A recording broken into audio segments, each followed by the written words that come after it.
the stress level? No, don't do it. Get a grip.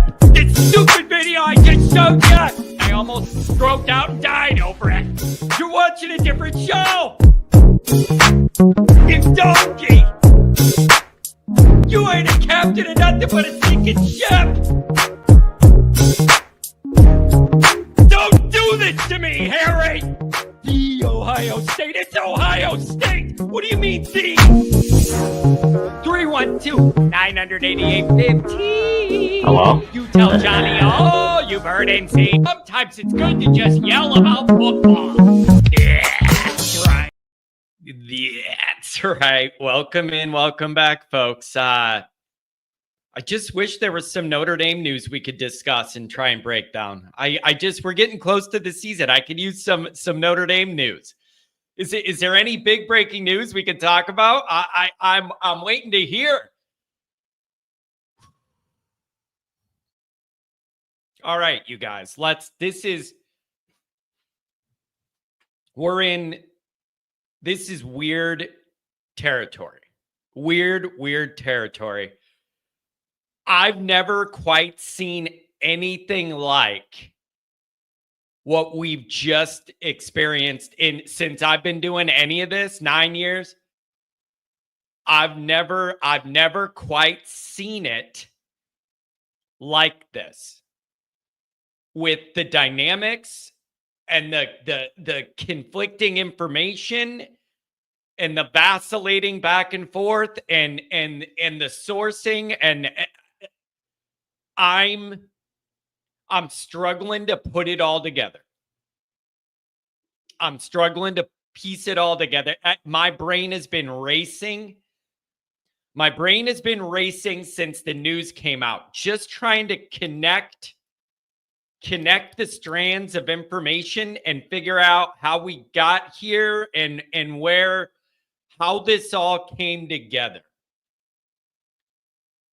I still don't have a lot of answers.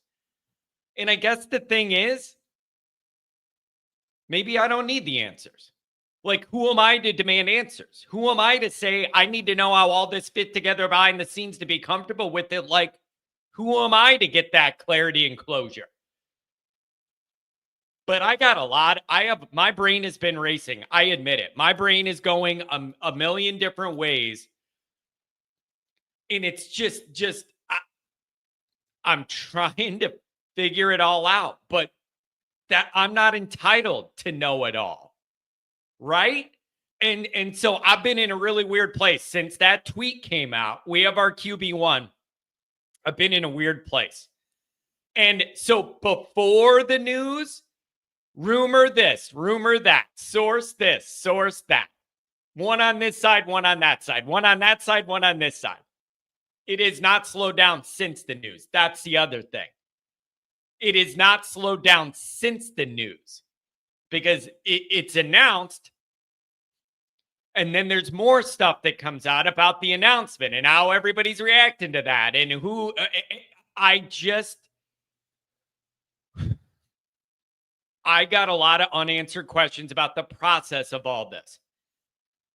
And I'm just not going to get the answers, and I need to be okay with that and understand that I'm not important and I'm not entitled to that. And then we got to get this thing all moving forward together.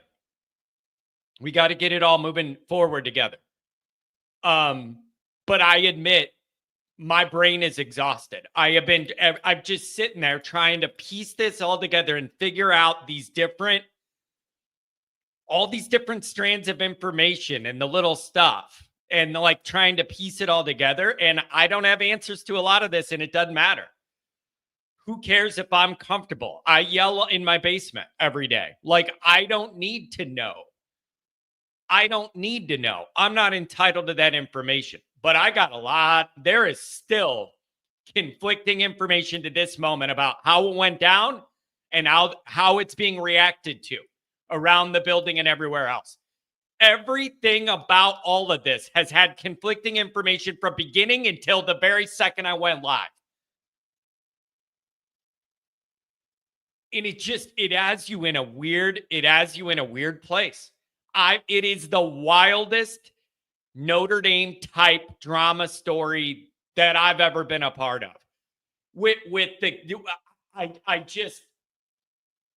There's no clarity on the source disparity, and it's driving me nuts. That's the truth. There's no clarity on the source disparity.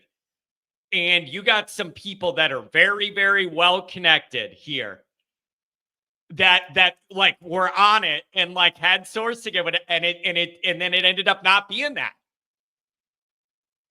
And it's just, what difference does it make to you, John? A decision has been made. I'll explain to you, like I already did. Turn on your listening ears. School's back in session. Like I just said, you would have a lot more comfort if you felt like you understood the timeline and all the dynamics and it lined up and it arrived at this decision. As a fan, as a media member, you would have comfort with that. I'm not going to have that. And I got to be okay with it. I'm not entitled to anything. I got to get over that. I am not entitled to this information. So who cares if I don't understand how it all came together and all of the non-clarity on the source disparity and all that? None of it matters. So I've just never been a part of anything quite this wild, where you had people that all are really, really strong and it's just completely conflicting information. I've just never, it's weird. It's weird. So I don't know, man. And so the truth is, none of us are entitled to that. And we got a quarterback now, and it's about moving forward, all pulling in the same direction, supporting Carr. And moving forward and seeing what we're going to get against Miami. So it's really, really interesting. I don't know. My brain is fried, man. I've been trying to figure it out. And I know I'm not the only one. Hey, but you arrived at a decision. So here's the deal. You guys have a lot of good chats. Let me get through the introduction, go through the chats, and then let me check the call log here. Yeah, we got a large group of people that want to talk. And so let me do my thing and get out of the way. And then I just want your reaction. It's really, really straightforward today. I just want your reaction. Sid saying because they lied. I don't know who. Listen, no one that has any standing in this media niche at all wants to put out information that's bad information. That's the whole process of. If you're just starting out and you don't have a lot of credibility to lose, you could go out on an island with any wild take, hope you're right, and gain your credibility. A bunch of these people are longtime people that have established like pipelines of information into that, like they have a backdrop of like credibility. And then for some of that sourcing to end up totally 100% the opposite is just weird. That's all I'm saying. It's just weird. So I don't know what happened. But it is really interesting. And now I think what's going to happen is, nobody lied because nobody wants to be on the record guessing. And then if you're wrong, like that's not what happened. But it's just weird with the source clarity disparity. And so here's what I think is going to happen. I think you're going to have a few more days of the quarterback dust settling with people processing. Calm down, John. I'm not even yelling. This is about as calm as I get. What do you mean? This is as calm as I get. It's 9:09 and I'm not yelling. My suspicion is you're going to have a couple more days of quarterback dust settling and everybody trying to piece together a comfort with how we arrived here.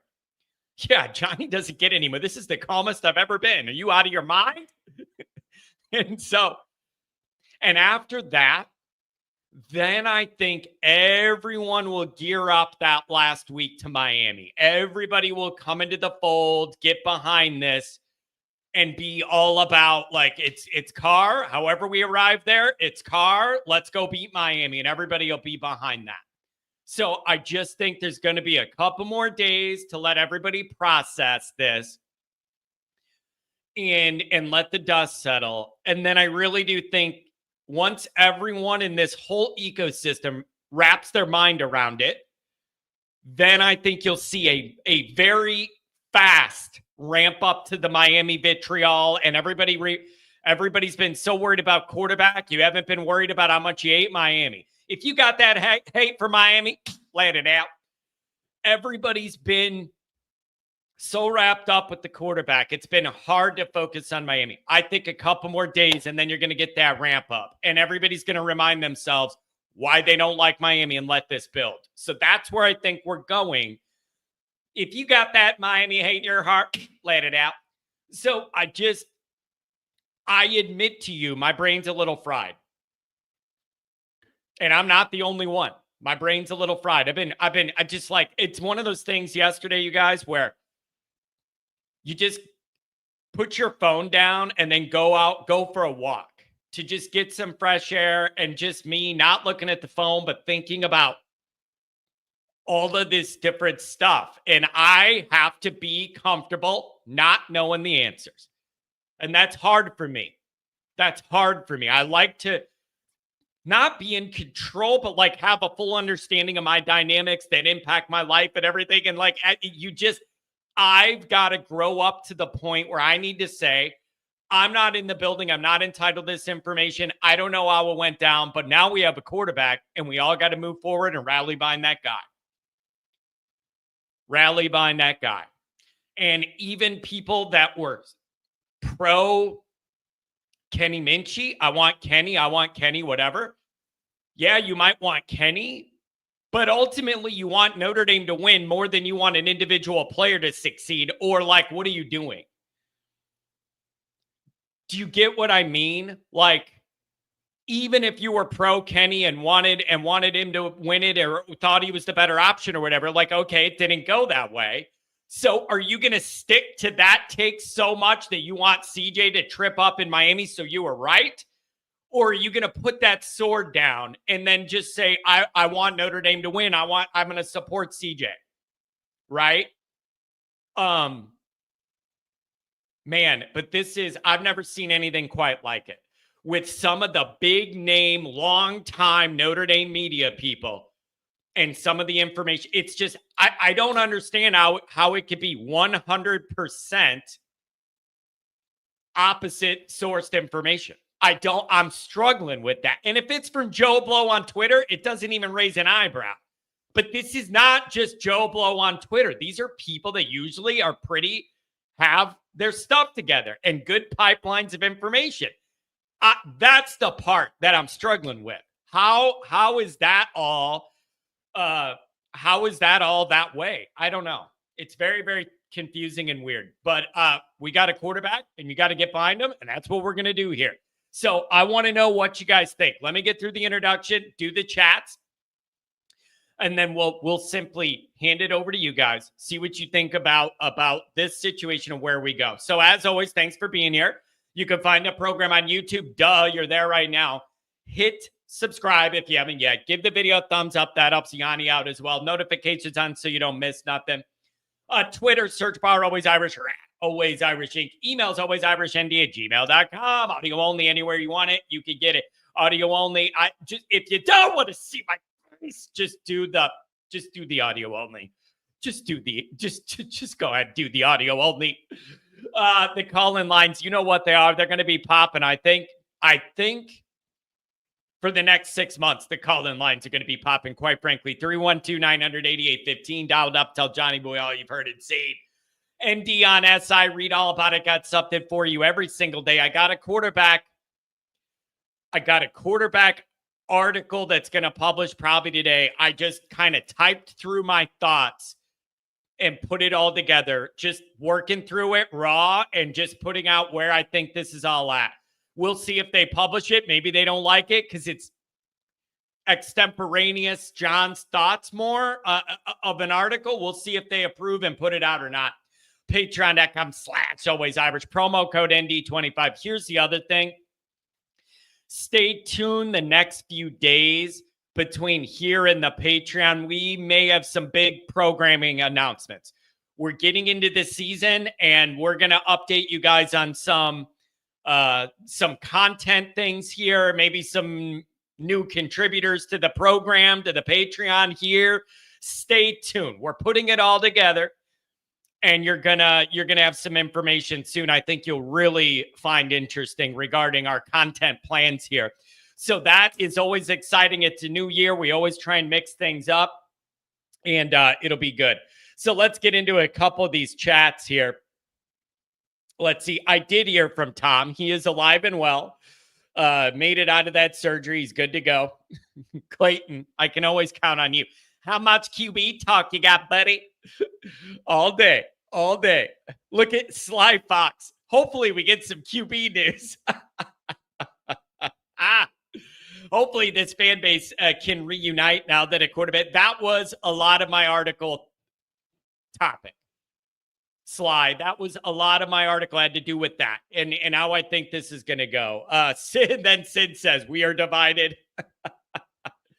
Angela just dropped Hank off at kindergarten. Keep me entertained and not crying. I know. My daughter just started kindergarten too. First time to be at school for the full day. It's an adjustment for everybody. $13 holler. Ryan, Carr won the battle. Now go out and win the war. That's very well stated by you, actually. Irish Cubby. Thank God for the decision. Finally, now we can focus on Miami. That's where I'm at with this. Tex ND, Carr's gonna surprise everybody. Gonna see some long balls we forgot existed in Notre Dame.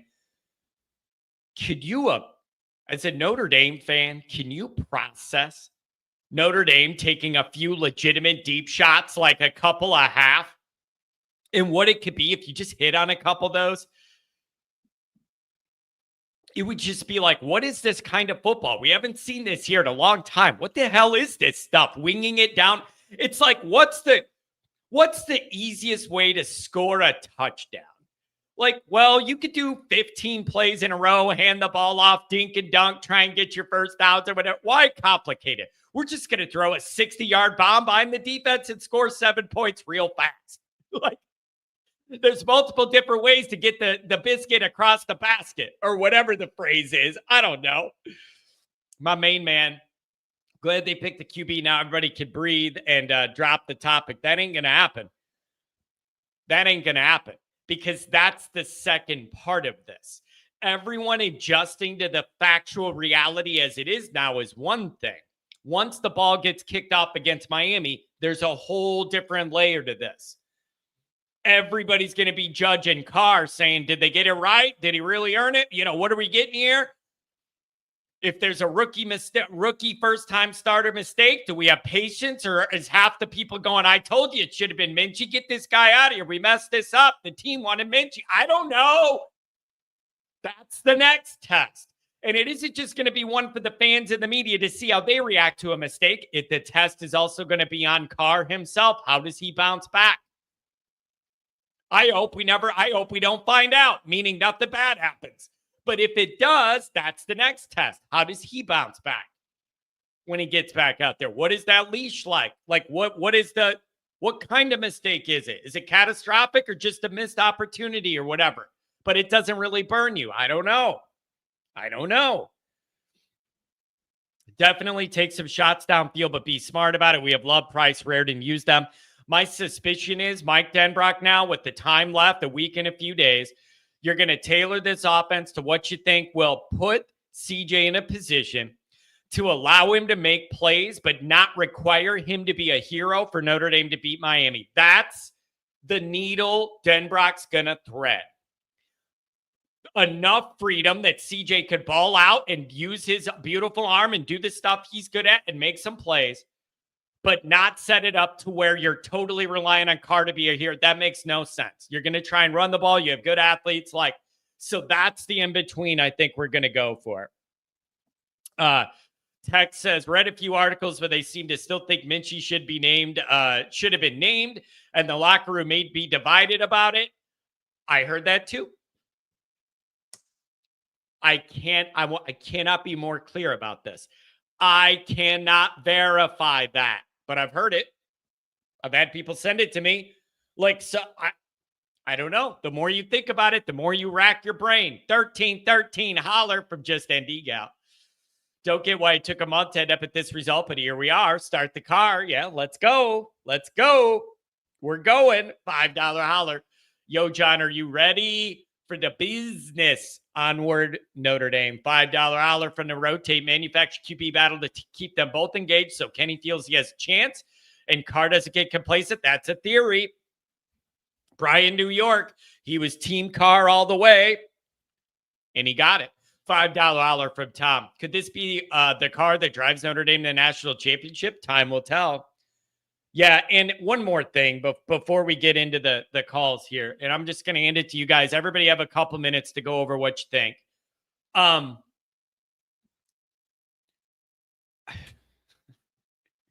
This one got me, man.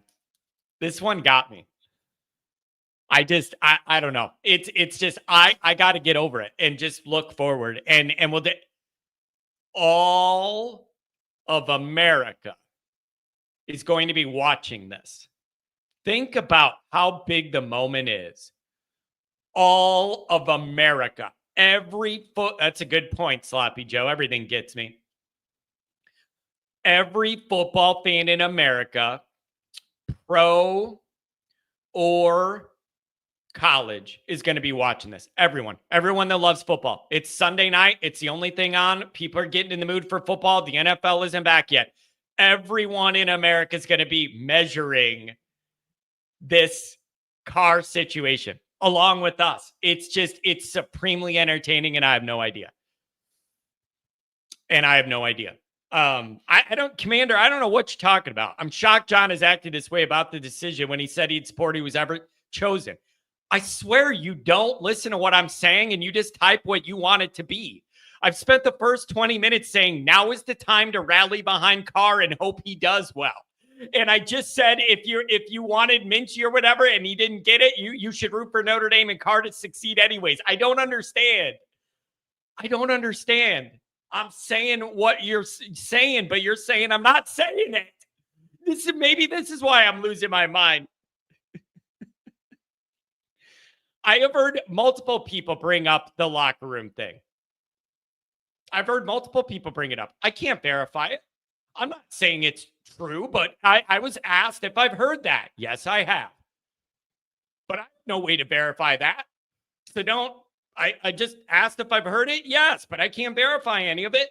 Now is the time for everybody around the program. Fans, media, everybody, get behind Carr, go beat Miami. I want to see that kid's arm. Zing, zing, zing, zing. I want to see it. Throw them BBs out there. Get behind some people. I can't understand you. Get behind some people. That's what I want. Get behind some people. Can you imagine the jolt of energy it would give Notre Dame fans if they saw our quarterback whipping the ball beyond the defense? Unbelievable. Can't wait. That's what I want to see. All right, we got a full bank of calls. Everybody give your take, and we'll get on, let the next person on. Dr. John's going to give his take and go golf. Oh, Johnny. No more controversy. It's time to rally. The best news you had was that Tom's doing well. Yeah, no kidding, man. I'm really glad. I'm glad Tom is up and at 'em, and he got out of surgery Monday and was back on the Monday Night Raw show. So I knew he made it. He may have had them drugs in him still, but he made it. So it was a joy. I'm glad he's doing well. He's on the mend. Doc, clarity is very valuable in a situation like this with kind of the social media division we've been seeing between the quarterback groups and whatever. Clarity is very, very helpful. And I hope this news brings everybody together and we're all pulling from the same end of the rope and we gear up for Miami. That's what needs to come next. That's the next iteration of this. Well, I'm going to wait to see what the next thing to worry about is. Yeah, there'll be something. Well, John, because you know who won the competition, but you don't know if it's good enough yet against Miami and A&M. So, like, I'm still going to worry about this, but it's a different side of it. Now they named a guy. Now I'm worried. I got to know he's good enough, and I don't know that yet. So, like, yeah, I'm still going to worry, but on a different side of the coin. Well, when I don't know enough about these wide receivers. I'm talking about the new kids.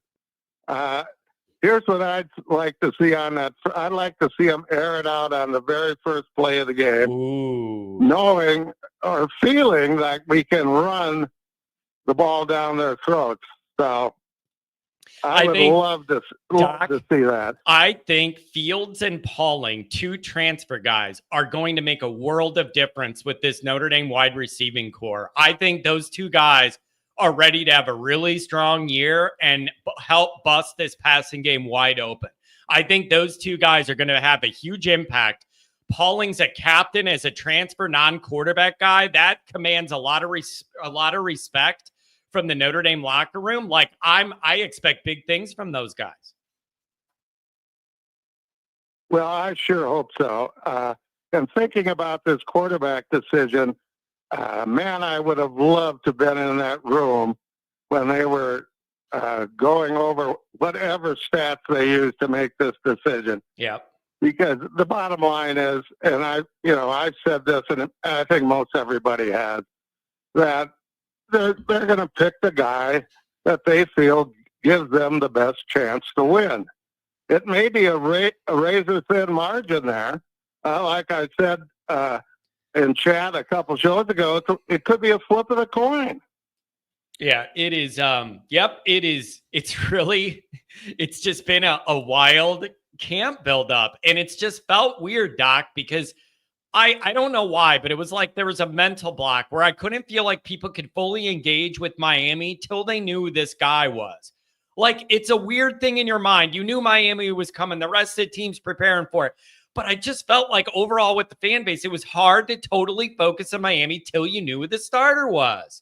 I don't know why that was. It just felt that way for me anyways. Well, I'm sure a lot of people were that way. I just hope that the reason this decision came late is that that both of them were at such a high talent level, it was tough to say who was the best. Yeah, Doc, that is the part of this I'm thinking about now. You were going to have this competition. One guy was going to beat the other. But then the question was, at what level? Like, that's a one-on-one competition. One guy was going to win it. And then my question was, they won it, but at what level compared to national performance? And that's an answer we don't have. Brian says, but the team's been prepping for Miami for months. Absolutely correct. I am not saying the team did any of that. I'm saying the media and the fan thing felt that way. There's a clear dividing line I want to make clear there. Well, now we can all sit back. Like I said at the beginning of the call, sit back and find something else to worry about. Who's going to get injured before the game, that type of thing. Yeah, so, and you know what? Knock on wood, Doc, on wood. We've been so distracted by the QB thing. Not a lot of ongoing injuries popping up here, major stuff for you in the last handful of days. So knock on wood that continues through the next week. Well, let's hope everybody stays healthy. Speaking of health, I got to check out and go over the hill for an eye exam. So you have a great show. I'll tell you what, I'll just pick it up in the car off my phone. You don't have to leave me in the queue.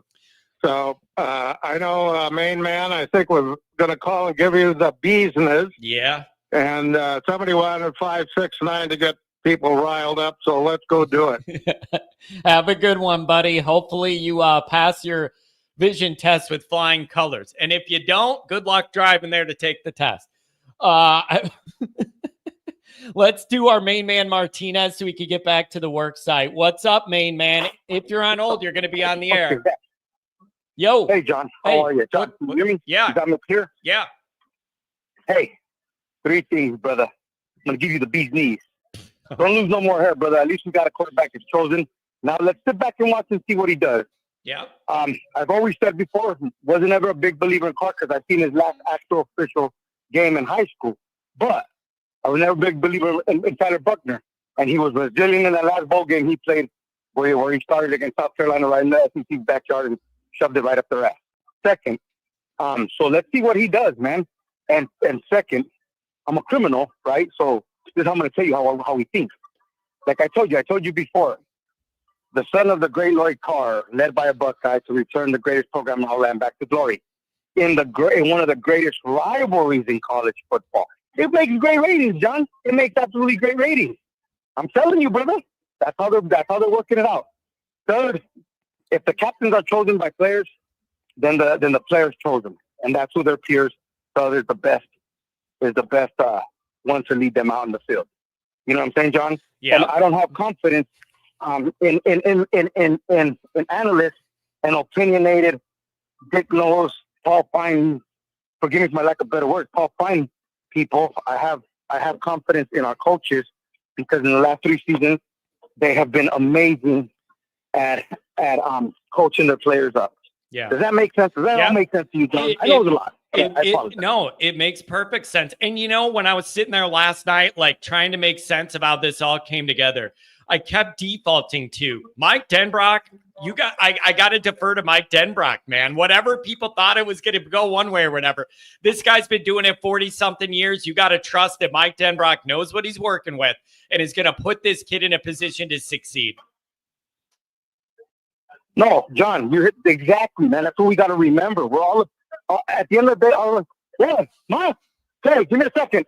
At the end of the day, it's all opinionated here. Whether you're an analyst, you're not in that room, it's all opinionated. Yeah. Let me tell you a quick story. When I first started coaching, old Italian, you know who Veloce Nata is, right? Yeah. Veloce Nata for the Ravens with Oregon. I grew up with him. Okay, he went to Highland High School right here in Utah. And one of the old coaches that had the privilege of helping Veloce tells me, really, Coach, old Italian man, right? Big dude, man, D-line coach. Hey, I want you to tell me, as soon as they break the huddle, tell me how long it takes for one. As soon as that center grabs the ball and holds it, I need you to count how many seconds it takes. Why, Coach? Just do it for me. I need to know that. I need to know that as soon as as soon as they break the huddle. That's your job for me. Whatever you need, Coach, right? I'm out of prison, man. I'm excited, right? We're one of the most prestigious high school programs in Utah, and I counted them. And those little things that coaches that are seasoned work for, coaches that know their shit, that have been there for 50 plus years, man, they see things that we might not. Goolsby knows this. Goolsby, Tom Frawley, they know this. You know what I'm saying, buddy? And those are the things, those are the conversations that these coaches are having that we don't see. They're giving us whatever song and dance they need to give us. So like that, keep the fans happy as they need it. We need to do our job. You know what I'm saying, John? Does that make sense to you, buddy? Yeah. Makes sense. Makes sense. So and so you hit the nail on the head. Go ahead. Nope, go ahead. No, you said it best right now. Denbrock, who's been there for 40-something years, that's why I say that. He's looking for certain shit that's like, hey, this is the guy that's going to obviously give us a better chance to win. Because they're going to load up the box with the amazing running back that we have. And then the better passers should dump off. And like I said, I hope CJ Carr has proved me wrong, because I'm not going to sit there and say, yeah, I've always been a CJ fan from the beginning. No. You could go on to previous recordings of your show and hear me say I've never been a big believer. But Tyler Buckner did shove the ball of South Carolina's ass in that bowl game, which made me happy because I hate the SEC. John, I love you, buddy. Hey, the big quarterback, stop losing so much hair. I shot you an email. I want to mail you that stuff. Hey, beautiful. Onward Notre Dame, buddy. It's going to be a good day. Have a good one. Day. Thanks a lot. Get out there on the old work site. Dude, I got to tell you, that's an all-time line for one of our callers, not joking, to be like, I'm a criminal. Let me know. I'm going to let you know how I think. And then everybody asked if he went, what years he played on Miami.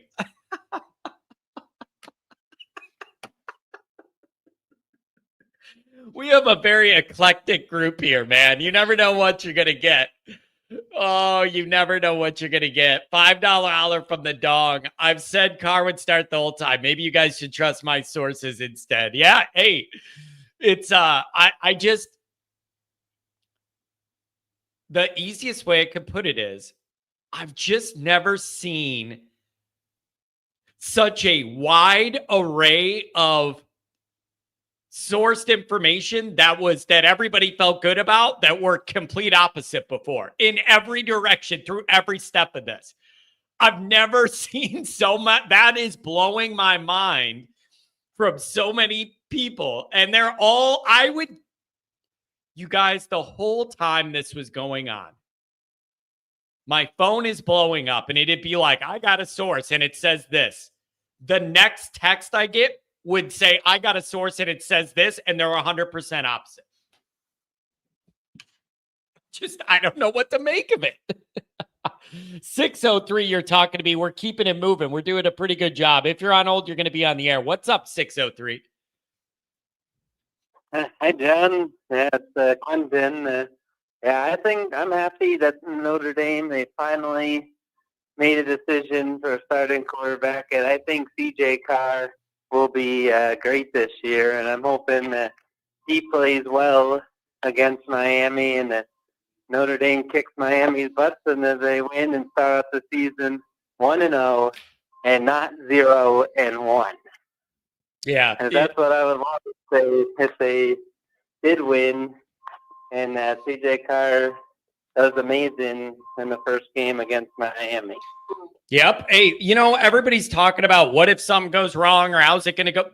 He could go in there and play a very clean, good football game. And we're all pleasantly like, no rookie mistakes. You're ahead. Then you feel like you're ahead of where you thought you might be. There's no guarantee that it's going to be a rough start. So we're just going to have to see. It's just immensely entertaining because everybody's going to tune in. And the number one thing is going to be, how's Notre Dame's quarterback going to be? Everyone in America is going to tune in to see that. It is going to be a wild way to start the year. Yes, it will be, and I agree with you. It'll be a wild way to start off the year. And I think that it won't be a rough start for Notre Dame. I think that they're going to play great and that they're going to beat Miami and go start off the season 1-0. I'm excited to see how the defense and the offense plays in that game. I am sincerely expecting Notre Dame's passing game to look way, way different. And I don't know, maybe somebody's going to tell me I'm expecting too much, but I genuinely think that we're going to see a different look in Notre Dame pass game for real, like with the quarterback with Carr's arm gift. And some of these receivers, I really think it's going to take a jump forward this year. I want to see it bad, and you're going to need it early. I agree with you. I think that the passing game is going to be great this year, and I don't think you're crazy for expecting that. I'm expecting it too. That the passing game for Notre Dame is going to be fantastic, and I think that it will be wonderful to watch and see how they do with the passing game. Yeah, it's and again, you got to mention the O-line as well. And that's a big part of this of how good are they going to be right away? Later in the year, I have total confidence they'll be a grooved, finely tuned unit with assuming decent health. I need to know that it's got to be good early in those first two games to let Carr ease into everything that we want to see. Yeah, I agree. I think the offensive line will be good this year, and all in all, Notre Dame's going to be awesome this year. It's like they have way less injured players than they did last year, and it'll be exciting to watch them play and see how they do. Yep. This is must-watch entertainment. It is the Notre Damiest thing of all time to have the standalone game it is the most Notre Dame thing. You have the only game that night, everyone in America watching. You're playing a hated rival where we don't like each other, and you're breaking in a quarterback with the last name every football fan in America recognizes. It is all the most bright lights Hollywood Notre Dame thing of all time. Yes, it is, and I love it that C.J. Carr is the starting quarterback, and I can't wait to watch him play. It's like some people don't think that he's going to be that good, but I disagree with that. I think he is going to be excellent as the starting quarterback for Notre Dame and prove all the critics wrong. Yep, it'll be interesting, and everybody should be behind him. Hey, thanks for joining us this morning. Appreciate you. Thanks for the call. You're welcome, John. Nice to talk to you, and I'll talk to you again on here sometime. I sure hope so. Give me a call back.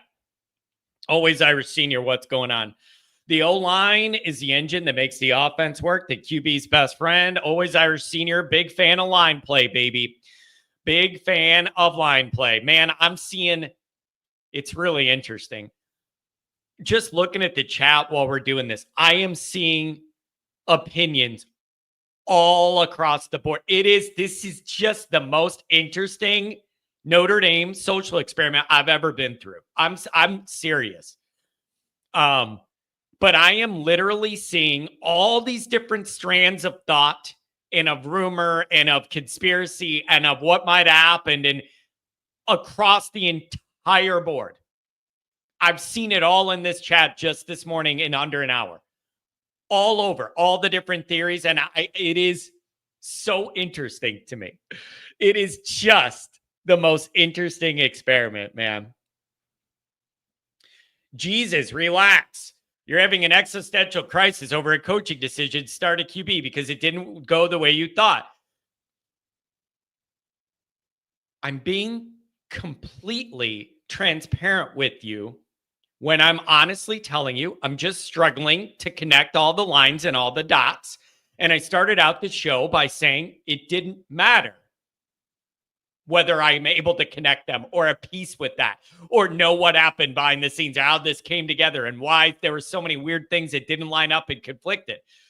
It doesn't matter if I know. It doesn't matter if I have comfort with it. It doesn't matter. But if you're asking why, number one, I'm kind of neurotic with this stuff. If you haven't noticed, in 9 years, I'm wound tight. And it makes me feel better to have an understanding of how we got where we got.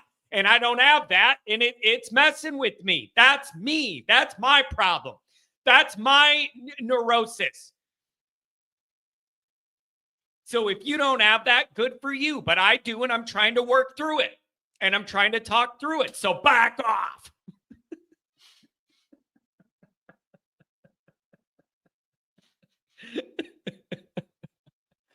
415, make it come alive. We're doing good on the phones. We're moving through. If you're on hold, you're going to be on the air. What's up, Adam? Good morning, John. How are we doing, buddy? It's been a minute. Yeah, I am. Adam, I'm going to admit, I woke up this morning, and have you ever felt like your brain was tired? Do you know the feeling I'm talking about where your brain like overworked and it's like your laptop when it's hot and it's like pumping out smoke almost from working so hard? Like I just am trying to figure it all out in my brain and I don't have all the answers and I need to learn to be okay with that. Yeah, John, I think, well, I'll say this. Any parent of young children will understand a tired brain. So totally understand with that. And as far as like it goes with Notre Dame football, it is exhausting. This whole process is exhausting. And I was like, why is this so much more exhausting for us than it is from what I see from other fan bases? Not that I'm even on their podcast, but it just doesn't seem like there's a lot more that's out there for the mainstream media. And when I'm sitting there thinking about it, it's because all their teams won. We have not. John, you and I have been waiting since '88, since we were kids, you know, and this is when you look back at it and they're like, well, Ohio State just declared who their starting quarterback is, or Alabama or whoever it is. You're like, yeah, but they just had a Nick Saban run, or they just won the title last year and they won it every other, you know, like for whatever, every 7 years or something like that. So they've had that cup of coffee in the championship realm. We have not. And now we understand very clearly how close we are, how close we've come, where we are right now in the realm of possibility of getting back to the playoffs, making another run, and getting the championship that we've all wanted. We can all taste it. Every single one of us, whether you're 22 years old or 47 or 57 or 87, it doesn't matter. You can sit there and you can say, this team right now, especially on the line, is built on both sides of the ball to win right now. They are. regardless of injuries. It doesn't matter. It's the way the team is built. It's the way the leadership capital has been created, and everything is bolstered up. And you're missing that one piece on your chessboard to make this happen.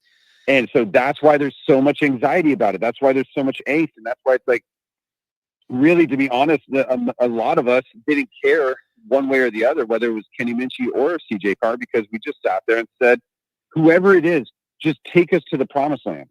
But when you're getting, conflicting reports back and forth, and it turns out to be like, more of a push on one than the other, and you're like, oh, wow, okay, so it's going to go this way. Yeah. Then you sit there and you say, that right? And then you get exhausted, but then it flips and goes the other way. Dude, I asked myself that yesterday when I was writing this article, processing all this. I thought of this, and it's like, is it like this everywhere? Because it just seems uniquely Notre Dame-y that it's like a 100% all-on soap opera drama anytime there's any news. And anytime anything happens, positive or negative, it gets 10 times the media run when it's Notre Dame related. And it's like, maybe some of that just comes with being Notre Dame.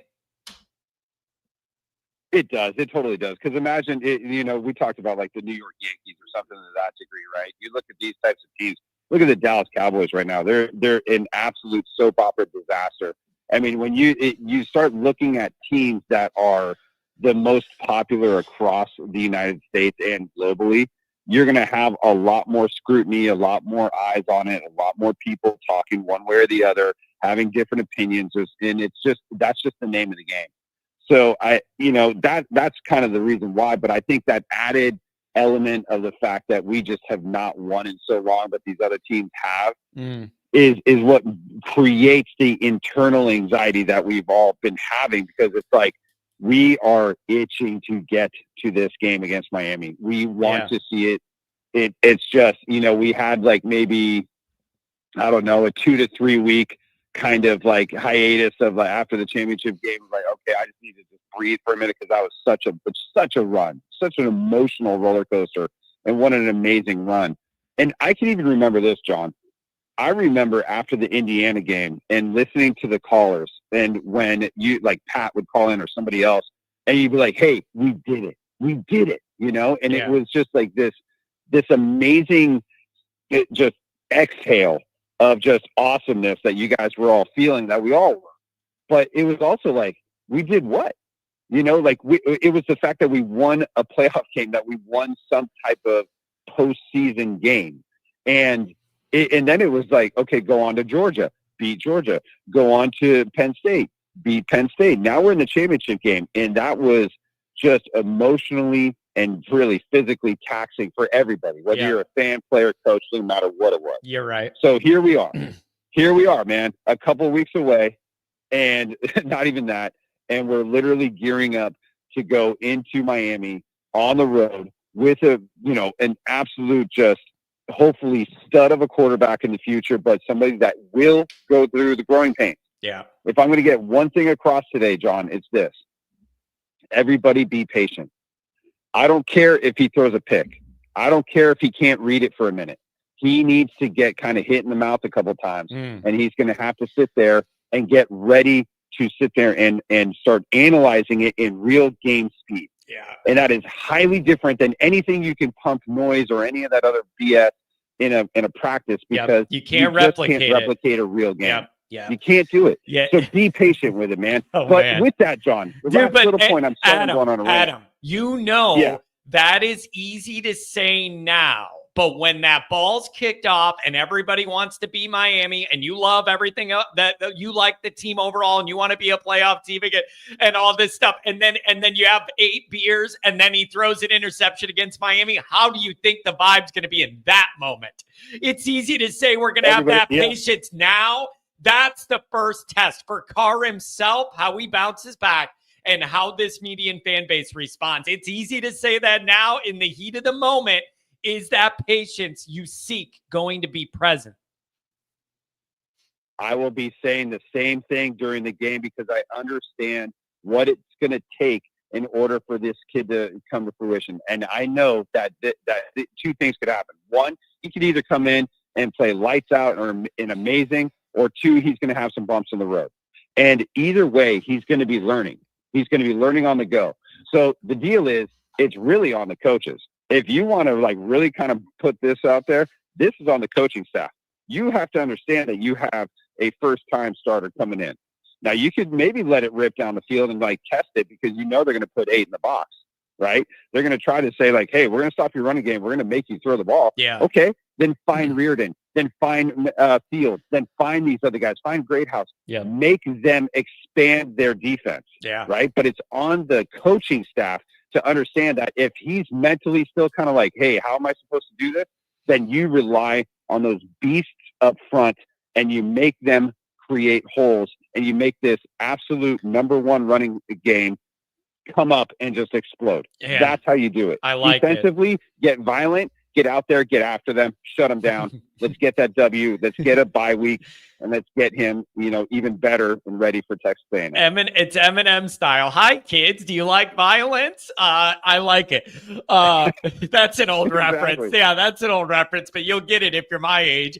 Oh, man, this is going to be, dude, this is just going to be so interesting. The most interesting social football experiment the entire nation's going to go through together. It's going to be a wild night. Adam, think about some more takes and then give me a call back on Friday if you can. You got it, my brother. You take care of yourself, and we'll talk to you soon. Have a good one. Oh, I love how engaged everybody is. $10 holler from John Daly. Not the golfer, I don't think, but look at this guy in his suit. That guy's looking sharp. He's got to be a lawyer or something. Thank goodness ND made a decision starting the Irish car bomb. Let's rock and roll. See what he has. Very optimistic to see what he can do next Sunday. Dude, I got to admit something else. I'm in a weird place today. Dude, I'm starting to get that stomach thing where your stomach's turning. And it's like the Pepto-Bismol thing is, it hit the second the Carr news hit. And you knew what it was going to be, I instantly flipped into how's it going to go. Now you know how it's going to be, and I want to know how it's going to go.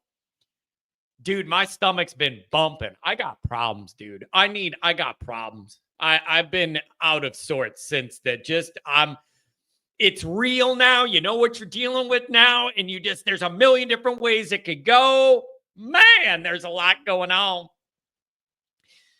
Always Irish family. Let's rally behind CJ. Get this, Natty.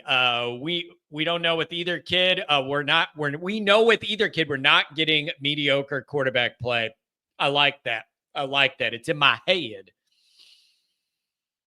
You guys are getting so hyped up over this QB. The dude has huge learning curve. Give him a few years. There is no chance all of this fan base and media with where the program is overall and all the different areas that have increased depth and athletes and a better rotation and everything, a deeper rotation, 2 deep, 3 deep, whatever.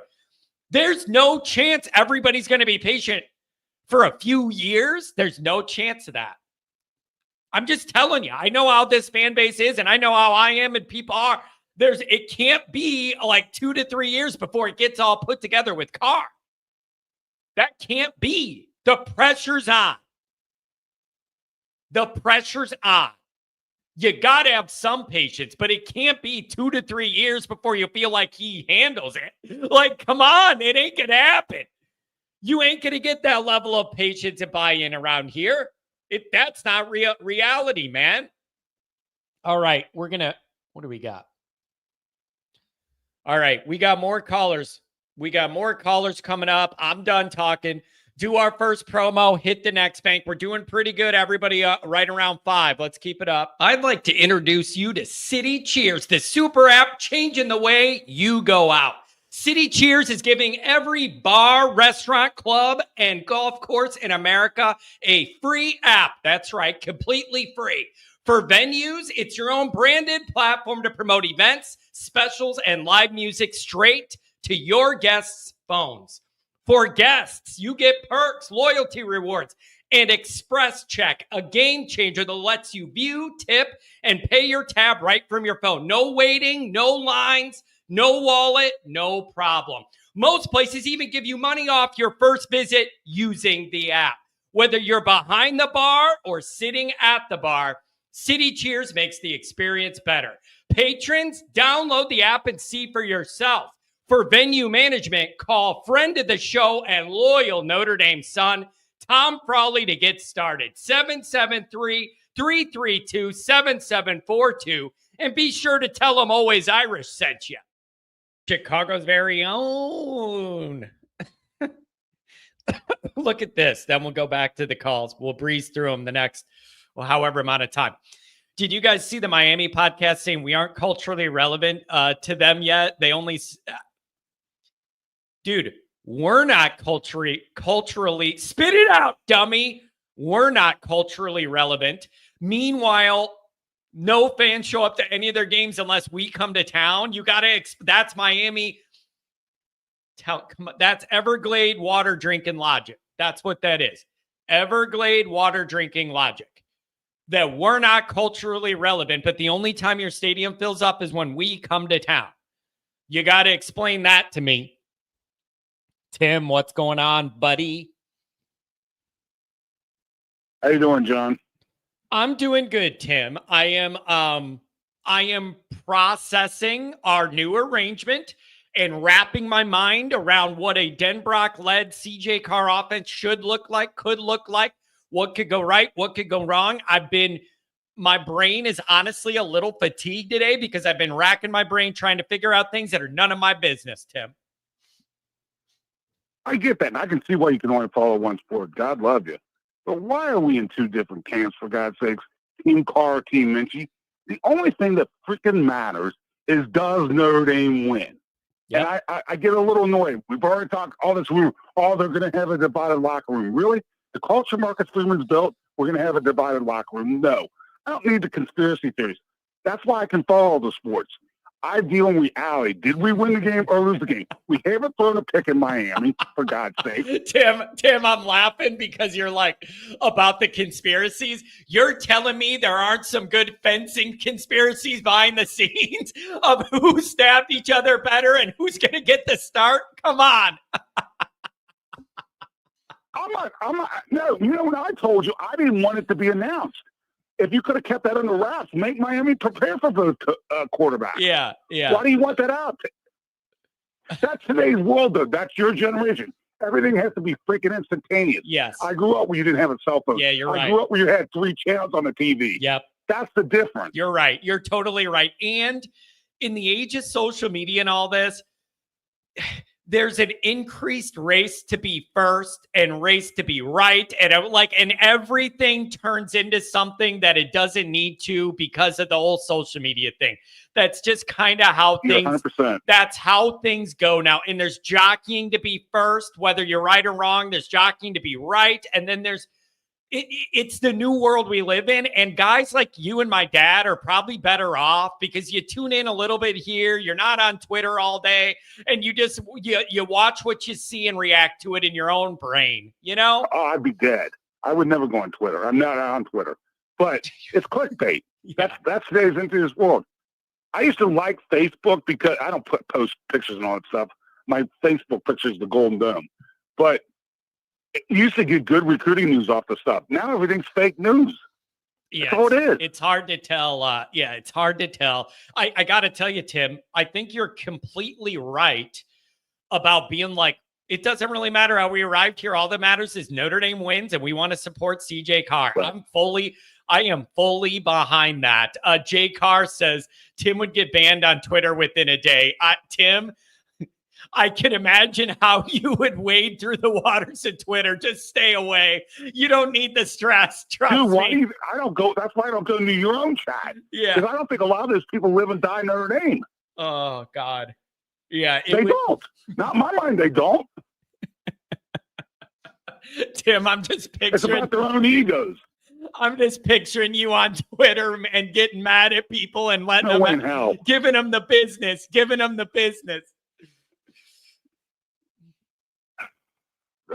We haven't lost yet. And what really annoys me is that people are not giving this coaching staff the credit they truly deserve for what they got accomplished last year. Because we're only a couple plays away. And if we had our full healthy team, who the hell knows? We don't know. Yeah. That kick goes through. You don't think that Ohio State might have been a little under game pressure, only up 5, with I think, 4 or 5 minutes left? That's what they're missing. Here's where I'm at.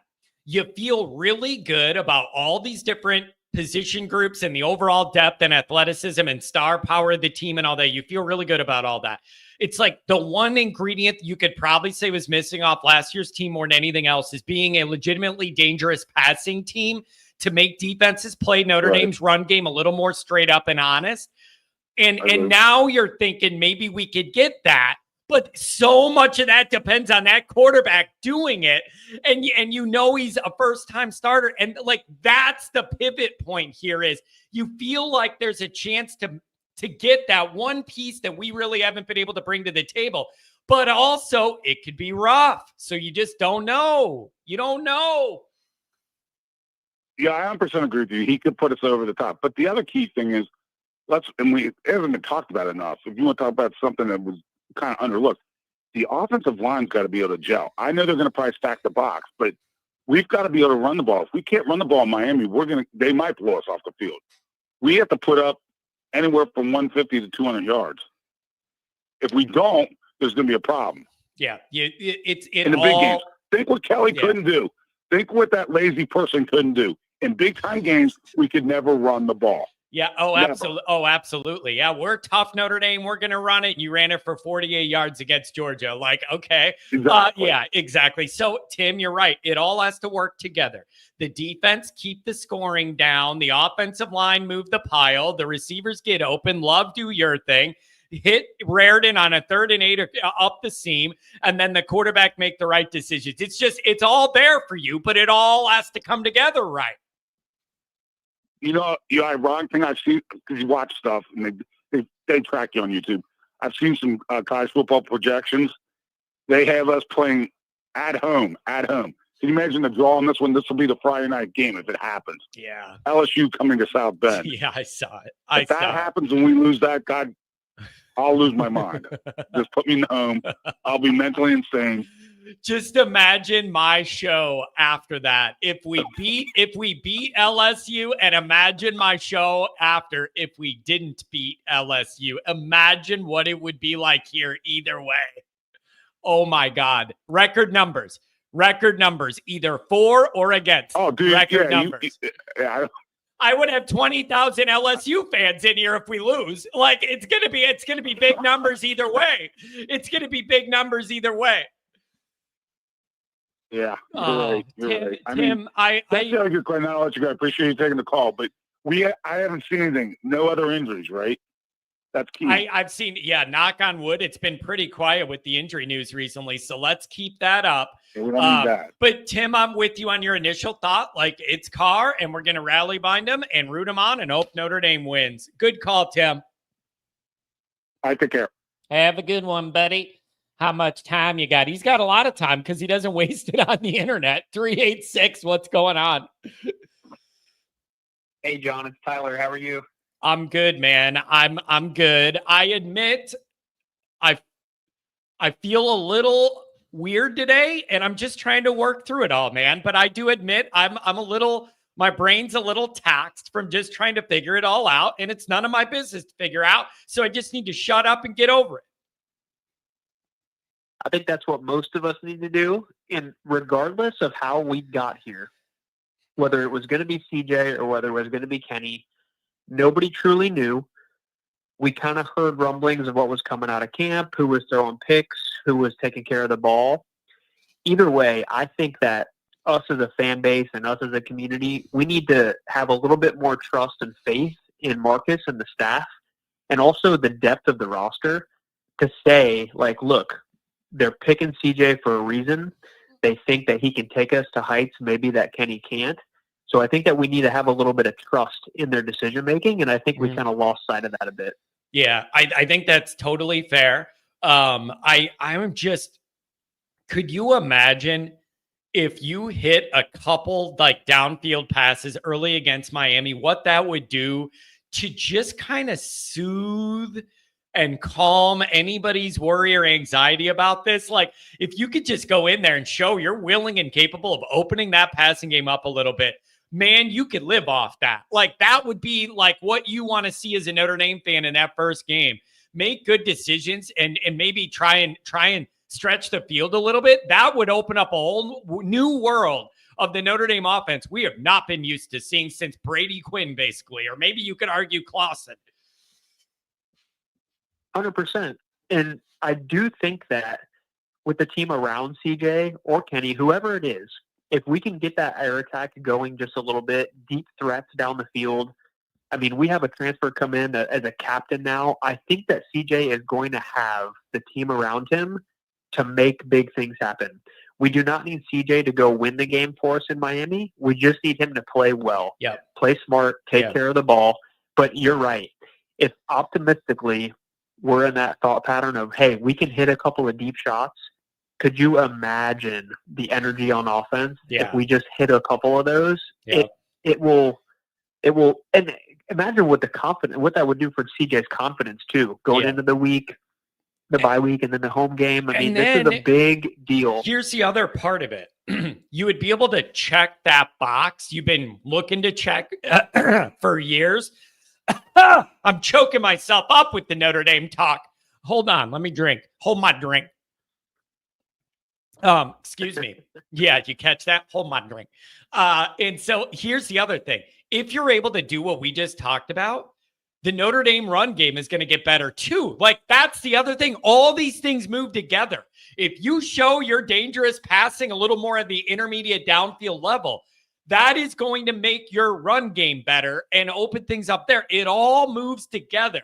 So if you could just get there, man, that's a good place to be coming from. It's like you say about the O-line. Is it going to be a barn-burning unit right out the gates from week one? Well, maybe. We don't know. Maybe CJ comes in and he's just a true gamer. Yeah. He throws picks in practice, but he's a gamer. Once he gets in between the lines and he's against other competition, he balls out. It could go that way. Yeah. Right? But if it's not, he just needs to get established, run the offense, have explosive plays, but you're totally right. If we have any type of increase in productivity in the passing game, imagine what that's going to do for the backs in the run game. Yeah, I think Denbrock is so smart and been down this road so many times with so many different quarterbacks, with so many different experience levels, confidences, limitations. He's going to have a good feel, and I trust him to thread the needle of enough looseness to let Carr make plays and not hold him back, but also not make him have to be a hero to win the game. I think he's going to thread that needle, and that is where I want them to be against Miami. Yep, 100%. And when you look at it, this is Freeman's fourth year. He had a home playoff game, an Orange Bowl, a Sugar Bowl, a national title. Going down to Miami is not going to be any type of, scared scenario for them. Then you look at the rest of the staff, Chris Ash, Denbrock, Mickens. We're going down there as a powerhouse program. Let's go prove it. We've been saying it. This is a staying power type year. Go down to Miami and take care of business. If they don't have Ward last year, they're 6 or 7 win team. Yeah. Miami is not on Notre Dame's level. We need to go prove it. Now, the QB is a big part of this, but let's go prove it. That's where we're at. Are we going to go down there and show the nation that we're still here, we're coming, or are we going to kind of falter a little bit? That is where we're at. Yeah, I'm with you, man. I can't wait to see how it's going to go. It's must-see TV. It's going to be amazing. Anything else, my friend? Thanks for touching base. I don't think so. I think Dad called Saturday night. I appreciated that, man. I like hearing from you, your group. Pops called when he didn't even text us in the group chat telling us he was calling, and I heard him. I'm like, oh yeah, he's feeling a little loose. He had to call Johnny. I like it, man. It's just good to hear from you guys, man. Hey, have a good day. Don't stress out. It'll be okay. It'll be fine. We're gonna have a good season. I'll see you later. I like it, man. This is making me my nerves are calming. If you're on hold, you're going to be on the air. We're working our way through pretty good today. 574 local.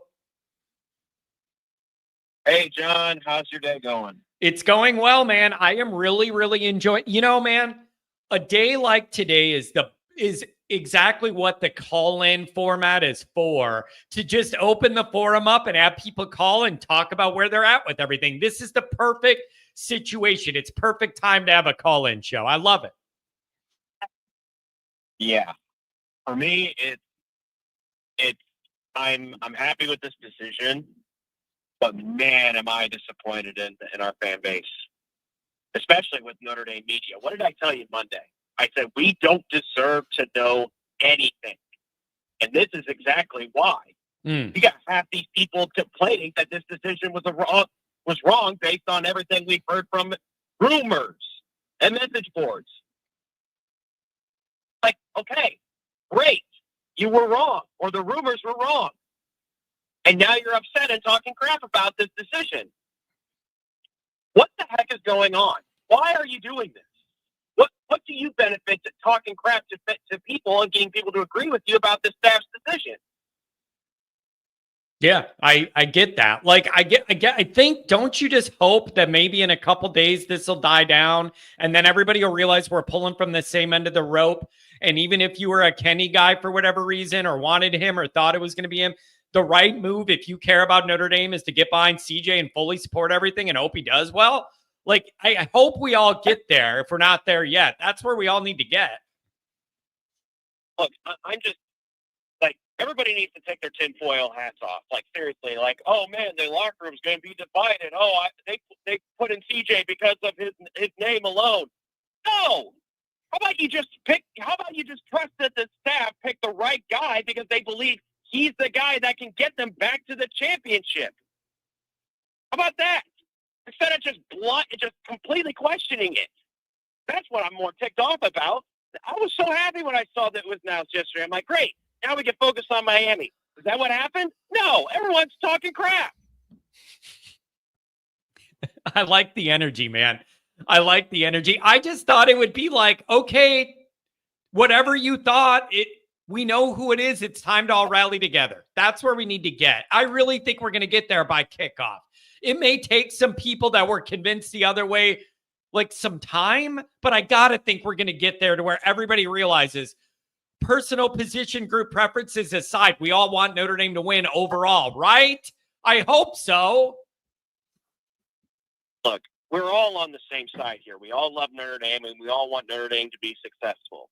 So, you know what's the first step in making sure that happens? Trusting the staff and the students and the athletes that they have the team ready for every single obstacle and game that comes their way. Yeah. And this was the biggest obstacle all offseason. Who's the quarterback? Yeah. And instead of, just saying, great, we know who our guy is, let's put our faith in him and just make a good, like, game plan or predictions for the game in next week. Is any of that happening? Probably not till next week, but I'm really sick and tired of seeing people's headlines saying CJ Carr named starter, why people are upset. Why? Are we a bunch of Eagles fans? Can you never be satisfied? Yeah, it's I know, man. It's just been a weird time in Notre Dame land. And, like, fans are fans, but with the media too, it has been a genuinely challenging summer and camp for everybody, just trying to figure it out. And you would feel better if you knew everything, or like whatever. It's just been weird, man. But I sincerely think by late next week, we're all going to be in on Carr and pulling for him, and people will get over it. Like, because you're right. What do you gain out of doing all that? It's almost like you're rooting against our own interest. I think it's more about, like, them people pushing out clickbait articles saying, like, I bet money Kenny's going to be the starter. I bet Kenny's going to be the starter. Now they're ticked off that their takes were wrong and that people are not going to trust them in the future anymore. And they're just venting about it. Yeah. That's the real truth. Yeah. It's, it's an interesting, man. It's just, and I'll say this now, I would not so blame Notre Dame Freeman if he came out and said that the media is going to have less privileges from now on. Oh, all because of this experience. Ooh. Yeah, and people already think that each year we go along, that's clamped down a little more on the access everybody gets. And so I don't know, man. It's going to be interesting, but I really hope Carr plays decently against Miami, so you don't have 2 weeks of all this flaring up again heading into A&M. That's where it's really tricky. You don't want to end up there with some toxic sludge here in the 2 weeks between Miami and A&M. Whether we win or lose, depending on how he plays, I just hope he does a damn good job so that we can avoid the flames rising back up again, because that's going to happen if it happens. Oh, I know it's going to happen. And I'm just going to, keep reminding people, like, listen, you can't sharpen a sword by just ditching it because it didn't do the job right the first time. You have to put in the work. You got to make sure that you're, training yourself, training the staff, training these athletes to be the best they can. And if they believe that Carr has the highest ceiling to take this team back to the ship, why should we not believe them? Yeah. We don't look at the practices. We don't see these passes. We get 1 or 2 highlights on social media. Yep. So all our opinions mean nothing. It's all what the staff sees. And if you hear rumors, that's what they are. Rumors. They're not facts. So just stop believing in people's crap when they tell you these rumors until the staff tells you themselves what's going on and how are they improving. Because that's the only things you need to really believe. And what you see in the games. Yeah, it's man, I'm telling you, the first or second play action fake, and Carr deep downfield gets right behind Miami, and everybody feels better and off to the races. I'm picturing it now, baby. I was excited for this pick because I told everybody, I was like, well, South Bend's new favorite drink's going to be an Irish car bomb. God, that's good. Yeah, that's a good little combo there. The linebacker needs to have a special during the games just for that. I like where you're headed there. Well, I'm telling you. That's good. And I'm going to predict this too. Now that Carr's the starter, I guarantee you in the very first quarter, and I'll put my bottom dollar on it, that they are going to bring up Lloyd Carr. Oh, yeah. Mark it. Yeah, I'm sure they're going to. They'll probably even show the picture on the TV of Lloyd wearing the Notre Dame hat when he committed. Like, yeah, it's probably a clip of him beating us too. Probably. Yeah, it's man, this is going to be interesting. So let's see what happens in the next week. I think people are going to rally, and then the big thing will be the reaction to how he performs against Miami. That'll be the next big test for the Notre Dame ecosystem. But man, I love the passion from you today, man. Anything on the way out? Thank you. Yeah, I was going to support whoever's going to be the starter either way. I'm just happy that we got somebody named, and the whole focus now is, okay, let's beat the crap out of Miami. Let's kill that 0-6 curse that's been on us for decades. That's all I care about. Just get these guys ready. Have the fans be, cheering our hearts out, our lungs out for these guys to win week 1. Yeah. Yeah, it's yep, that's what we're going to do. Rally Notre Dame. Thanks a lot, buddy. Thank you. Have a good one. Ooh, I like the passion today. And we got Andrew, we got Pat, and others too. Andrew, what's going on? Hey, what's up, John? People are fired up today. Andrew, there's a lot to consider. That's where my starting point is. And maybe I shouldn't worry about considering any of it and just work with what is instead of how we got here or whatever. Like, I don't, it's just all kind of a weird Notre Dame story, Andrew. Yeah. Well, I would just say to the previous caller, appreciate how fired up he is. It was a good call because it got the jack on. But I would just say, as somebody who consumes a lot of ND media, don't put it as a broad thing, because there are really bad people in the ND media, and then there are really good people who've covered the team for 30 years.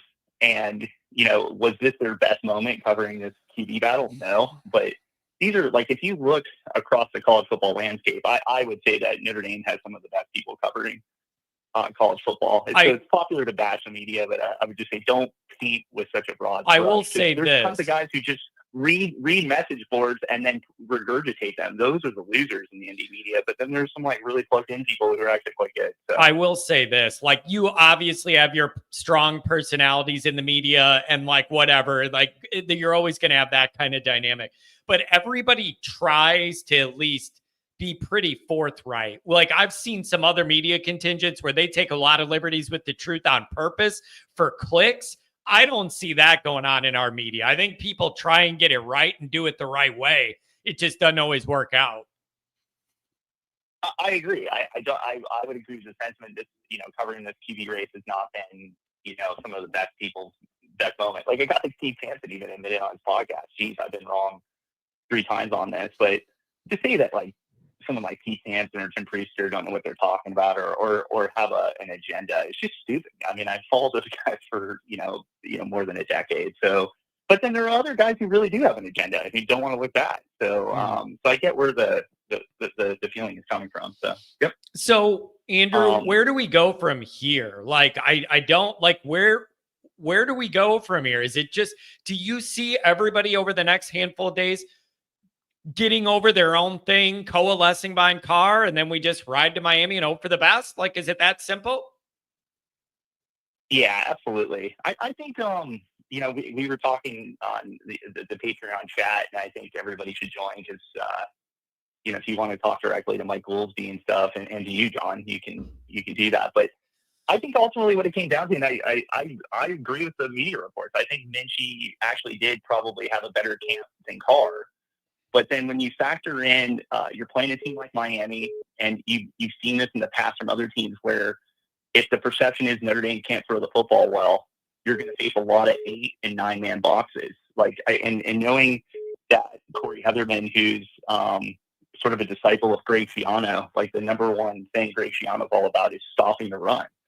So if you factor that in, you start to think like, if it is true that Minchie was really a check down type quarterback and run first quarterback, and then you have Carr, who's just really at times during camp threw the best deep ball. I mean, how do you beat an 8- and 9-man box? You got to throw the ball downfield. And so I wonder if it just ultimately came down to that. Like, hey, listen, we know we're going to, at least early in the season, in September, we're going to face a lot of 8- and 9-man boxes. You can't, like, just doing a check down against an 8- and 9-man box isn't going to work. So Carr gives us the best opportunity to stretch the field a little bit. To your point earlier, in your show, if you can hit 2 or 3 shots, then Corey Heatherman has to change things up, because if this is a low scoring game and you're hitting a 40-yard strike, that can mean the game. You know what I mean? So I think it could have been as simple as that. Like, yeah, Minchie was the more mature quarterback, didn't turn it over. But when we actually start, when the live bullets start flying, we're going to face 8, 9-man boxes, and we're just not confident that Minchie can stretch the field. I think it was probably came down to that. Yeah, it's man, but it just feels all so Notre Dame-y. I am not surprised really by any of this, like, because I just know how things go and how these narratives build, and then what a big deal they are. And it's like, I just had a moment there when I saw the tweet announcing Carr where I just kind of sat and I'm just letting it all marinate and processing. Okay. And, some of it is just the natural anxiety to Miami. Checking off who the quarterback was like that final thing before the final Miami prep buildup.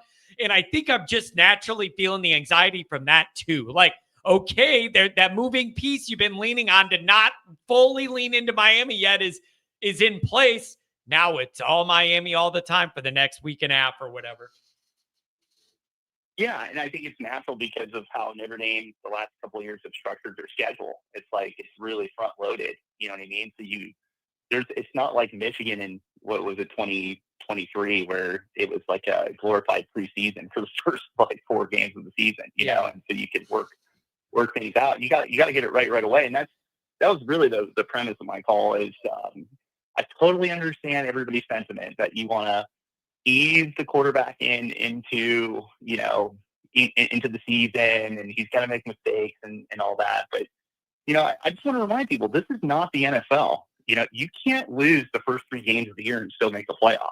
You know what I mean? So the way I look at it is, I don't care if you have to beg, borrow, or steal. You've got to get to 2-0 in the first 3 weeks of the season. And so I would personally, I would tell the quarterbacks, you got to check your ego at the door. Carr, I'm going to give you the first half, and you've got to show us that you can move the ball and help us win this game. And if you haven't, then I need to, at least consider making a change, because if you lose to Miami and you go into A&M 0-1, that's a playoff game. You know what I mean? Because if you start the year 0-2, I just don't see how you can make the playoffs from there. So I don't care what you have to do. You've got to you've got to try to win these first two games by any means necessary. And then you've got a back part of that schedule where you can truly develop a quarterback. You're playing a bunch of very average ACC teams. And then I would just look to recent history with Notre Dame. You had guys like Everett Golson, who was the heir apparent quarterback. He didn't have an ego. He got benched a few times when Tommy Rees came in for him. Tommy Rees got benched a million times and kept a good attitude. Jack Cohn in 2021, a team that only lost one time prior to the Fiesta Bowl, he got benched a million times and he kept a good attitude. So this idea that, like, if you bench a quarterback, they're going to, mentally just go into the tank, I just don't think is right. You tell, as long as you're honest with these guys and say, hey, we've got to do whatever it takes to win. And if we've got to alternate, we're going to do it. I think that they're big boys, and then they're getting paid now. This is not amateur football. They're getting paid, and they know what the stakes are right now. Yeah, so and that's the other big question, Andrew, is, okay, you got this settled. You know who the starter's going to be. You could wrap your mind around that. Whatever camp you're in, that's the reality. You can wrap your mind around it. That's the next question is, what happens if there's a couple rough moments? Do you double down and be like, we picked this guy after this big thing, we have an obligation to see this through? Or how do you balance that with, we can't lose to Miami, and if you ain't moving the ball, I don't care who we name the starter, we got to move the ball? Like, I don't know how Denbrock and Freeman and Gino are going to approach that either. I have no idea how they're going to approach if you hit a rough patch early in a game you don't feel like you could lose. Well, I would just, and I know you got other callers, so I'll be quick, and I know you got Pat coming up, but I would just say it's all about feel. It's all about feel. Like, you can have all the, like the stat guy in the back, telling you stuff, but it's really the coaches and mainly. Yeah, good call about the feel thing. Yeah, good call. Yeah, if you don't like the flow of the game and you feel like, hey, this guy's slipping. Like for example, remember Sam Hartman against Clemson? Like, I don't know about you. I'm no coach or anything. But in the first half of that game, there looked like something was wrong with Sam Hartman. Yeah. You know what I mean? He was just so inaccurate, and then it played out where he pretty much lost that game for Clemson. And it's just like, they should have really considered going to Angeli in that game, and maybe that would have won the football game. So I just think that if a guy comes out and he's just ridiculously wild and he doesn't settle down before the end of the half and you're down by a couple scores, I think you got to consider doing it, because these are the two most important games on the schedule, other than I would say USC. You know what I mean? Like, because like my goal is whatever it takes, get to the USC game, which is like in October, with one or fewer losses. Yeah. And why I have that game circled is we've seen for the last 3 years, even the year where we kind of blew out USC, they still score points. You know what I mean? It's Lincoln Riley still scores points even when they're losing. And so the idea is you've got to have a developed quarterback who can score 30 points to beat USC. So you got to do whatever it takes to have one or fewer losses before that. So what I would say, do not have some philosophy that, hey, we're going to put training wheels on the quarterback. You can't afford to. Your schedule's front loaded, and if the quarterback doesn't have it that day, you've got to be willing to make a switch. And you just got to get these guys prepared to do that. Man, this is going to be a wild national social experiment to see how this all goes down. Andrew, I appreciate you. Thanks a lot for jumping in and always being on Patreon. Thanks, man. Later. See ya. Oh, boy. We'll see what Pat thinks. 501 after that. What's going on, Pat? So, the first thing is that the Minchie Carr comparison. I don't know why people assume that Minchie is a runner first. He never was. He never was in high school. Thrower. He is not a runner. People need to stop assuming that he's just the running quarterback just because he did a backflip in a practice spring game. Like, he's not a running quarterback. he's a passing quarterback. I don't know why everyone assumes he's going to be that way. And I'm not saying Andrew did. I'm just talking about people in the chat. Yeah. Okay. As far as the media is concerned and whatever responses, I don't read any of their crap, so I'm learning all of this now. The idea that Andrew will come and complain that the ND media doesn't get enough time, they're getting cut out by the football coaches. But then he says we should probably believe their narrative, though, that Minchie was outplaying Carr in practice. They're not seeing the whole practice. They're seeing just a small chunk of the practice, a small piece of the practice. They're not in there seeing it. So we don't actually know what's going on. What I do know is this coaching staff has won. They have won. They won last year, and they are producing a winning football program. And they are there in practice every day, and they know what they see. And so my narrative from the beginning has been trust in the coaching staff to make the right decision. And that's what I'm doing. So the idea that we should believe a media narrative that Minshew was actually outplaying Carr, and therefore, but Carr was picked for some other reason because they think whatever, it's just nonsense to me. I don't think this coach, Marcus Freeman is not a person here who's going to play a favorite or he's going to do anything. He is here to win. And he's going to play the person that is the best person to put him in a position to win. And so he thinks CJ Carr is that best person. And so that's what we're going to go with. I don't care what anyone else says, unless Mike Denbrock comes out and says, no, Kenny totally outplayed him, but Marcus wants CJ in there because there's some promise to him in his NIL deal. You know, unless something like that happens, I don't care what anyone in the media says. They are all narrative sellers. I'm not saying they're bad people. I am just saying they have to write a narrative because they need you to read their stuff. You can't go read Tim Prisker on his thing because all of his stuff is behind a paywall. He needs you to buy his stuff. So he has to sell you a narrative, and then he needs that narrative to be controversial because that drives more people. Don't believe their bullshit. Trust in what the coaching staff is doing and take all. This is not a coaching staff from the beginning since Marcus Freeman has been hired. This has not been a coaching staff that has been controversial or done things of like. There's never been an underlying aspect to it other than let's get the best players on the field to win. That's what this coaching staff has been about. And we have seen other coaching staffs across the country that they definitely play favorites. They definitely do. They definitely do things that it doesn't seem like it's about winning. It's about something else. But I'm not going to believe the media. I don't care what they say. I'm not going to read them. Notre Dame has picked their starting quarterback. It is CJ Carr. And the other thing I'm seeing is there's now a division in the locker room because there are players on the team in the Carr camp and there are players on the team in the Minchie camp. That is truly the stupidest thing I've ever heard because these guys want to win. They want to win, and they know how to win. They went through winning last year, and they got to the pinnacle of winning it all, and they didn't. And they were so close, and all they want that. That's what they want. They know how to win. They know what it takes to win. Therefore, they're not going to care who the starting quarterback is as long as they're winning. And as a football team, as experienced players, this is a deep team with a lot of playing experience. They are going to go and rally around the guy that the coach has put out there. And it's not just CJ Carr. It's the left guard. It's the defensive tackle. It's the strong. Everyone is going to be supported in their positions. And as long as everyone does their job, none of it matters because they will win. Yeah, it's no drama here. There's no drama. Don't listen to the BS. Just watch this team play football and see how they play. Okay, that's it.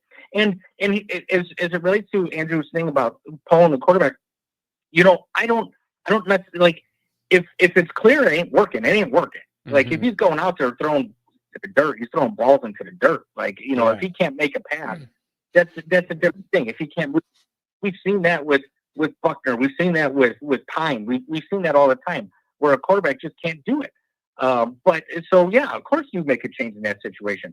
But if he's not getting his block, like there's so much nuance in this. There's so many different scenarios that can happen. Yeah. So no, you're just not looking to pull him right away. This isn't Charlie Weiss trying to get a kid in there to play, and then he pulls him for Clausen after one bad drive. That's not what this is at all. This is a coach committed to winning, and a coach we haven't seen committed to winning since Lou Holtz. So I get so tired of this stuff that people talk about. And then the other aspect of it, of like Everett Golson and Tommy Reese and and Jack Cohn, there was no transfer portal then. Those guys had nowhere to go. They had to stay at Notre Dame. Of course, you could bench a player then. Now a kid can leave the program mid-year, sit out until the transfer portal opens, and I mean we see that all the time happening now. So yeah, you do have to think about that kind of stuff. Do I think CJ Carr and Kenny Minchie are professional enough? I hope they are. That if that situation happens, they're not going to do it. But I don't know. They're still, and CJ Carr is a 19-year-old kid. He is 19 years old. 19-year-olds are some of the dumbest people on the planet, and I am not surprised by anything that they do, especially when they're 19-year-old millionaires because they're playing a football game. Their arrogance level is through the roof.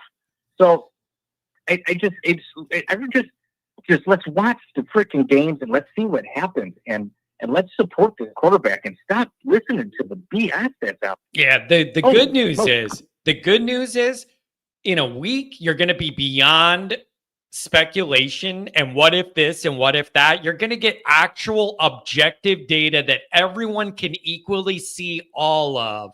I'm very much looking forward to that, because then it is in bits and pieces, or I saw this in practice, but then they closed the practice and then I saw this. Like, I'm excited to get to where there's an objective reality that everyone in America can see and process together with no taint and no angle. It just is what it is. I'm excited to get to that.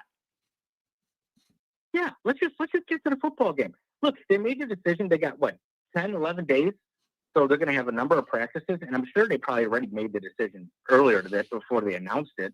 And so they're just going to keep working this kid and get him prepared for the game.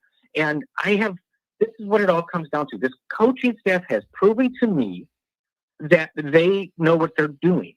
So I have no reason to question them. I have none. And therefore, I am going to get behind them, and I'm going to support them. And I'm going to support the decision they make. I am going to trust Marcus Freeman and his coaches to do this the right way. That's it.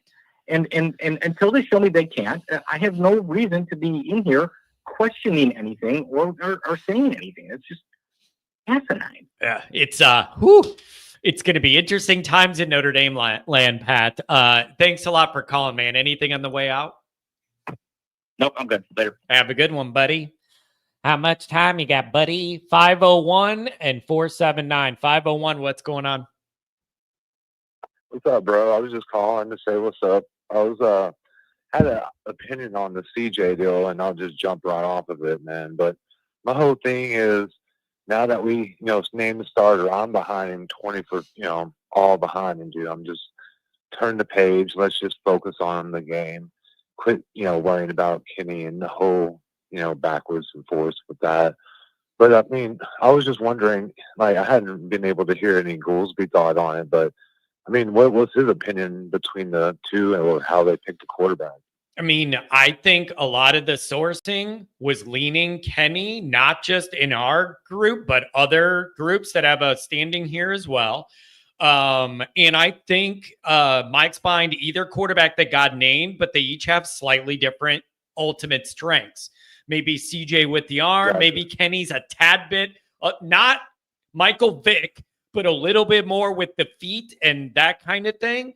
But it's like, even Mike was like, if they name Carr, then we're all behind Carr. Like, that's the time where no matter what you think, once they name a guy, if you care about Notre Dame, you drop all that and you get behind the guy.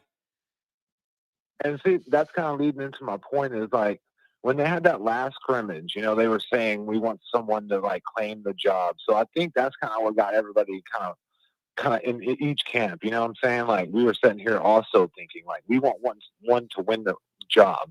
And then what really threw us off, man, is when they come out and say that CJ threw 2 interceptions in the red zone in the scrimmage. And I'm just like, bro, I thought right then, in my mind, I went, bro, I need a quarterback that doesn't turn it over, that makes, solid plays and can get us down the field with this running back team. And, solid team we have this year. Not every year, but just this year. We want to win this year, and for now. And I mean, like I said, that was where I was kind of headed with hearing that information. All I can say, bro, is they must have seen other plays and other things for CJ to have took that job. There's no way I'm going to believe that Marcus Freeman doesn't know what he's doing. I mean, dude, that's like, I agree with the other callers. You know what I'm saying? You got to believe in Marcus. You got to believe in this team. So if, whatever we heard about this and that, it is what it is. But in the long run, they have seen these dudes for 2 years, and I'm willing to bite the bullet and let's go with it. You know what I'm saying? Like, let's quit playing games. Let's go out there. Let's score points. If shit happens, sorry about it, bro. But if something happens and he throws a pick or two, you keep with him, bro. I mean, they've already spent all this time looking at him. You don't just second guess it. You know what I'm saying? Now, catastrophic, then at least we know we do have Kenny. You know what I'm saying? But you got to ride or die. And last year, the whole way Golden's been playing defense for the last 3 years is ride or die. You know what I'm saying? Blitz. It's like live by the sword, die by the sword. You either make big plays or they throw a touchdown like in Ohio State. You know what I'm saying? Perfect example. You either live by the sword or die by it. Sometimes it works, sometimes it don't. But you got to at least have the balls to try it. And I feel like our team is stacked around the quarterback. So give him the confidence and, the belief that we're behind you. And, man, after they did that Zaire Kaiser thing, man, I just hope to God the team is stronger than to, getting the pity party over this whole thing, bro, because it's two people's lives. With running backs, there's 3-4 wide receiver and O-line. It's a whole different story. There's only one quarterback, but I just hope to God that they can keep that, locker room tight because we need that. You know what I'm saying? It's all about the team. It's team glory. You know what I'm saying? Yeah. I'm with you. I think I want to feel the rest of this week. I think for a couple days, people are going to be processing this, debating it, writing about it, thinking it out, like doing all that. I really do think you're going to feel when we get into next week, the vitriol towards Miami is going to coalesce and everyone should be able to rally behind that and get behind our guy. I really do think that. I really sincerely hope, dude, I hope they're not Notre Dame fans that wanted Kenny to win, that are secretly kind of open Carr stumbles just so they could say they're right. Because your love for Notre Dame should trump your want for one individual to get a spot. You know what I mean? That's where I'm at.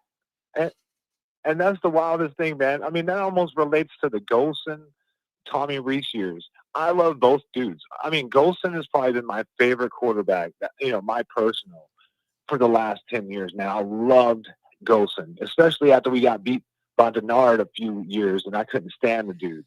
But Rees, man, he's so middle of the road. I think he was a 3-star, and he comes out. And dude, I'm about Notre Dame men. You know what I'm saying? Anybody that's on my team, I'm a ride or die with. You know what I'm saying? Yeah. And when it comes to Carr, dude, I feel I feel all the fans are going to get over this. And people got a right just to right, bro. It is what it is. Oh, yeah, I know. I'm one of them.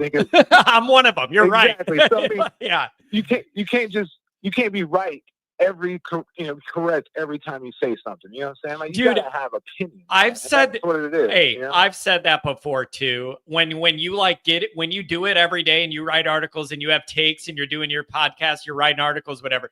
If you do it long enough, you're gonna be wrong on something you said. And then what happens is nobody remembers all the times you were right. And it's you were wrong about that one. And it's dude, you put yourself out on an island every day for 10 years and see if you're right every time. You ain't gonna bat 1,000. Exactly. It's let me give you my educated guess, right?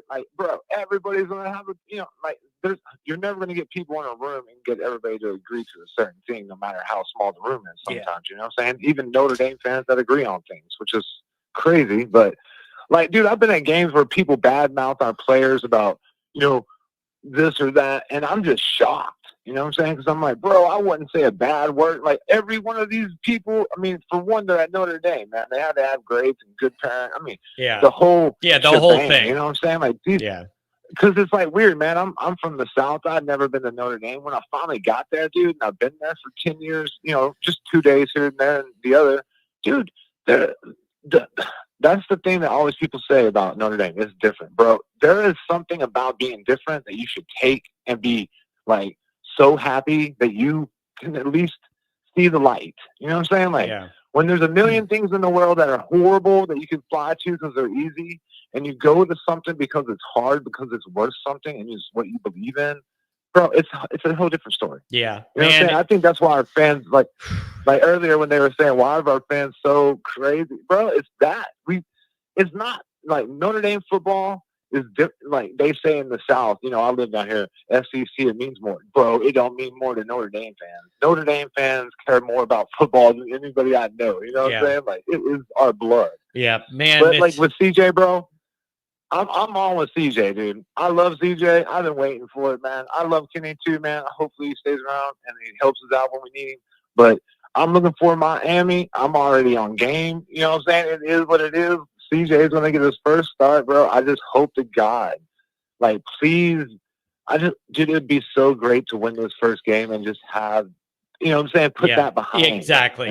Be able to just look at the rest of our team. Yeah, be able to put that to bed. You know you have the right guy. It's going to trend upwards, and then you move on to bigger things. I'm with you, man. Hey, really, really good call. Really good energy today, buddy. Thank you. Call again.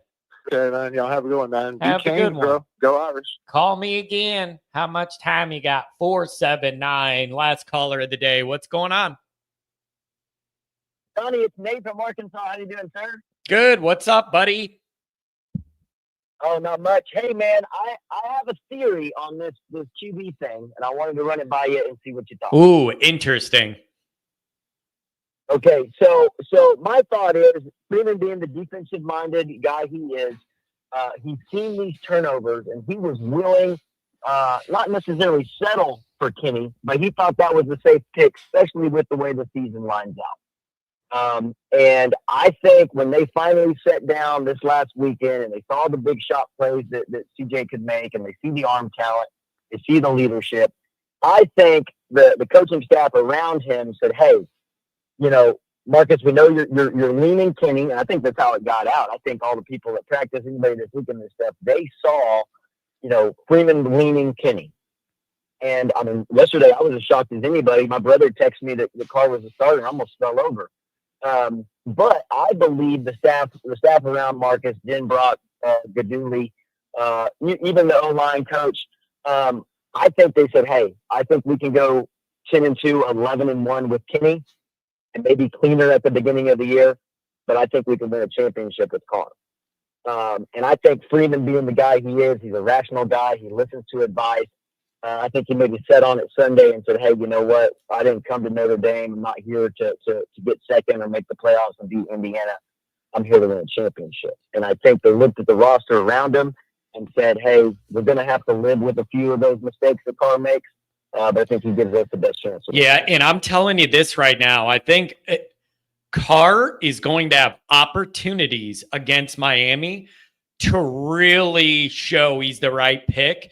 Because if I'm Miami, I am selling out to stop the run, and I am saying if Notre Dame's going to beat me through the air, God bless them, but I am not letting Love and Price run all over me. That's the one way we refuse to lose.